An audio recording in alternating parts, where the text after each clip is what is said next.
Hai, kembali lagi di Aksara Film dan masih dengan saya Wisnu. Nah, pada kali ini saya akan merangkum film SpongeBob musim 12 yang berjudul The Ballad of Little Mac. Tanpa banyak cincau, kita gas ke ceritanya. Intro dulu skuy.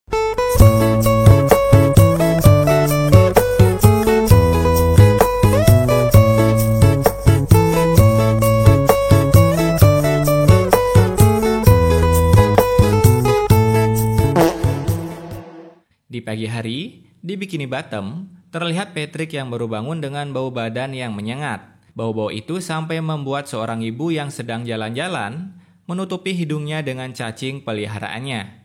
Bahkan rumah Patrick yang merupakan batu sampai meleleh terkena bau badan dari Patrick. Patrick kemudian berjalan ke Krusty Krab, membuat orang-orang di dalam sana termasuk Squidward lari ketar-ketir. Bau itu kemudian menghampiri SpongeBob sampai menamparnya bahkan membuat tubuhnya yang kotak sampai terbelah.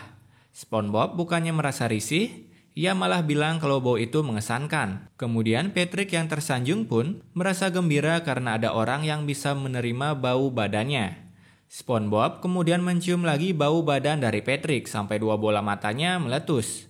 Di sisi lain, Tuan Krab yang sedang memasukkan uang, ia lalu mencium bau yang tidak sedap dan mencoba mencari-carinya. Dan ketemulah dengan sumbernya di dalam ruang kerja SpongeBob. Mendapati sumber bau itu, Krab lalu menendang Patrick dari Krusty Krab sambil mengatakan jangan pernah kembali ke Krusty Krab.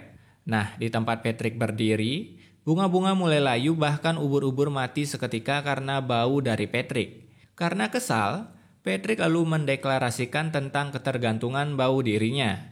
Dan karena pernyataan itu, Patrick mulai membuat dirinya semakin bau. Mulai dari masuk ke seluruh tempat sampah di Bikini Bottom, masuk ke dalam tumpukan baju yang bau, dan terakhir ia mendatangi tempat pembuangan sampah. Yang Patrick cium, baunya seperti bau-bau surga dari seluruh bau. Kemudian di pagi harinya, Patrick yang terbangun kini penampilannya berubah menjadi seperti ini. Ia mulai memasuki taman Bikini Bottom hingga seorang memotretnya dan berita Patrick tersebar luas di Bikini Bottom dengan sebutan Flitty Mac. Bau-bau itu kemudian meneror seluruh warga Bikini Bottom terkecuali Pak Tua Jenkin karena ia bilang kalau hidungnya telah rusak saat perang belerang tahun lalu.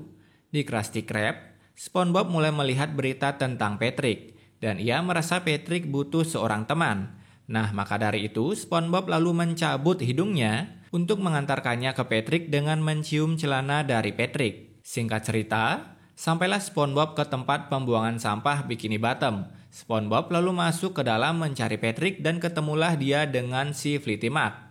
SpongeBob lalu menggosokkan sedikit sampah ke hidungnya karena ia berniat menjadi seperti si Flitty Mac. Mereka berdua pun mulai menambahkan bau badannya dengan cara-cara seperti Patrick di awal. Dan kini wajah SpongeBob terpampang juga di koran sama seperti si Flitty Mac. Mereka berdua mulai meneror kafe-kafe dengan bau badannya tetapi tidak untuk si Pak Tua Jenkin.